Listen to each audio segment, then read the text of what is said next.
ابو جہل کو لے لیں، دماغ میں شک تھا، حالانکہ حضور میں کوئی شک نہیں۔ ایک دن آ کے کہنے لگا کہ بتائیے میری مٹھی میں کیا ہے؟ تو نبی پاک صلی اللہ تعالی علیہ وسلم نے فرمایا اگر میں نے بتا دیا، کہنے لگا اگر آپ نے بتا دیا تو میں کلمہ پڑھ لوں گا۔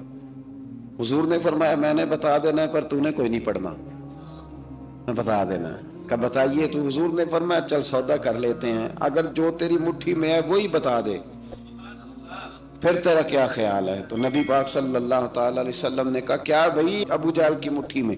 تو اس کی مٹھی میں کنکر تھے، کنکروں نے کلمہ پڑھنا شروع کر دیا۔ جب کنکروں نے کلمہ پڑھا، پتھر تھے وہ، انہوں نے کلمہ پڑھا۔ ابو جہل نے وہ کنکر زمین پہ پھینکے، کہنے لگا اوہو تیرا جادو تو پتھروں پہاڑوں پہ بھی چلتا ہے۔ اب جملہ کہنے لگا ہوں سمجھ لینا، ابو جہل گوشت کا آدمی تھا، کنکر پتھر تھے، پتھر کلمہ پڑھ گئے۔ گوشت پوشت کا آدمی تھا پر کلمہ، کیونکہ یہاں کیا تھا؟ شک، اس نے آگے نہیں بڑھنے دی۔ گوشت پوشت کا شخص ہو کے پتھروں سے آگے نکل نبی پاک صلی اللہ علیہ وسلم کی خدمت میں آیا۔ بلکہ وہ جو یہودی والی روایت ہے اس کے پس منظر میں بھی بعض محدثین نے لکھا ہے، اس کو بھی اسی نے بھیجا، کہنے لگا جاؤ نبی پاک سے جا کے کہو اگر وہ درخت آپ کا کلمہ پڑھے تو میں بھی پڑھ لوں گا۔ درخت، اب درخت ہوتے تو جاندار ہیں پر کلمے تو کوئی نہیں نہ پڑھتے۔ درخت سے بھی تو انسانوں سے کلمہ پڑھنے کی بات، اگر درخت پڑھے تو میں پڑھ لوں گا۔ نبی پاک صلی اللہ علیہ وسلم دور بیٹھے تھے، درخت دور تھا، اور امام سیوطی علیہ رحمہ نے لکھا ہے درخت بھی کیکر کا تھا۔ نبی پاک صلی اللہ علیہ وسلم نے فرمایا اس یہودی سے کہ تو جا کے درخت کو کہہ کہ تجھے نبی پاک بلاتے ہیں۔ فرمایا میں گیا تو پھر تم نے کہنا جادو کر کے بلایا ہے۔ احتیاط بھی کی، ہر چیز آنکھوں کے سامنے رکھی، تو جا کے کہہ کہ تجھے بلاتے ہیں۔ وہ بندہ گیا، جا کے کہنے لگا، اور امام سیوطی نے اس کو لکھا ہے، کہنے لگے اس نے نبی پاک کا نام بھی نہیں لیا، کیونکہ ابو جہل اینڈ کمپنی کو پتا تھا کہ مصطفیٰ کے نام میں بھی بڑی برکت، خالی نام بھی نہیں لیا۔ کہنے لگا درخت وہ جو سامنے بیٹھے ہیں نا وہ تجھے بلا رہے، نام نہیں لیا حضور کا، وہ جو سامنے بیٹھے ہیں نا، جاءت لدعوتہ الاشجار ساجدۃ۔ امام بوصیری کہتے ہیں درخت آیا اور سجدہ کرتا ہوا، زمین چیرتا ہوا آیا۔ کس طرح آیا؟ پہلے آگے جھکا، پھر پیچھے جھکا، دائیں جھکا، بائیں جھکا۔ یہاں بھی لکھنے والوں نے لکھا ہے کہ وہ نہ درخت اپنی جڑیں اکھیڑ رہا تھا، جب چلنا تھا نا اس نے حضور کی طرف آنا تھا تو آگے دائیں بائیں ہوا، جڑیں اکھیڑ رہا تھا۔ لیکن ہمارے استاد جب ہمیں یہ روایت پڑھایا کرتے تھے تو کہتے تھے جڑیں نہیں اکھیڑ رہا تھا، جب اس نے سنا مجھے نبی پاک نے بلایا تو اسے وجد ہو گیا تھا، وہ جھومنے لگ گیا تھا، جھوم رہا تھا، حضور نے مجھے بلا لیا، جاءت لدعوتہ الاشجار ساجدہ۔ تو درخت آیا، اس نے آ کے نبی پاک کو سجدہ کیا، لکڑی کا بنا ہوا درخت ہے، سجدہ کیا۔ سجدہ کرنے کے بعد درخت اٹھا اور اٹھ کے اس نے نبی پاک کا کلمہ پڑھا۔ وہ جس کو ابو جہل نے بھیجا تھا نا یہودی، وہ درخت کی حالت دیکھ کے کلمہ پڑھ گیا، وہ کلمہ پڑھ گیا، لیکن یہی بے ایمان کہنے لگا ہوئے ہوئے ان کا تو درختوں پہ بھی جادو چلتا ہے۔ لا ریب فی، شک قرآن پاک میں، لیکن اگر بندے کے دماغ میں ہو اس کا علاج ہے کوئی، ادھر ہی شک بیٹھ جائے۔ میں سادی مثال دیتا ہوں کہ سامنے دیوار صاف ہو لیکن گرد اگر آئینے پہ پڑی ہو، دیوار صاف کرنی چاہیے کہ اینک کا شیشہ صاف کرنا چاہیے؟ ساری زندگی لوگ دیوار صاف کرتے گزار دیتے، ساری زندگی تراش خراش کرتے گزار، اپنی مرضی کی پینٹنگ کرتے گزار دیتے ہیں، پر اپنی آنکھ کی پتلی صاف نہیں کرتے، آنکھ کی پتلی صاف نہیں کرتے۔ کسی نے حضرت رومی سے کہا تھا حضور دنیا میں کوئی اچھا ملتا نہیں، فرمانے لگے تھوڑا رونا شروع کر تاکہ تیری پتلیاں وضو کر لیں، وضو کر لیں، وہ انہیں پتہ چل جائے کہ کتنے صاف ستھرے لوگ دنیا میں پائے جاتے ہیں۔ ابو جہل پھر آ گیا، کہنے لگا اگر آپ چاند کے 2 ٹکڑے کر دیں تو میں کلمہ پڑھنے کو تیار۔ اچھا یہاں بھی بڑی مزے کی بات ہے، اللہ نے پہلے کہہ دیا نبی پاک کو کہ ان الذین کفروا سواء علیہم انذرتہم ام لم تنذرہم لا یؤمنون۔ محبوب یہ جن کی قسمت میں کفر ہے نا، آپ انہیں ڈرائیں چاہے نہ ڈرائیں، یہ ایمان نہیں لائیں گے۔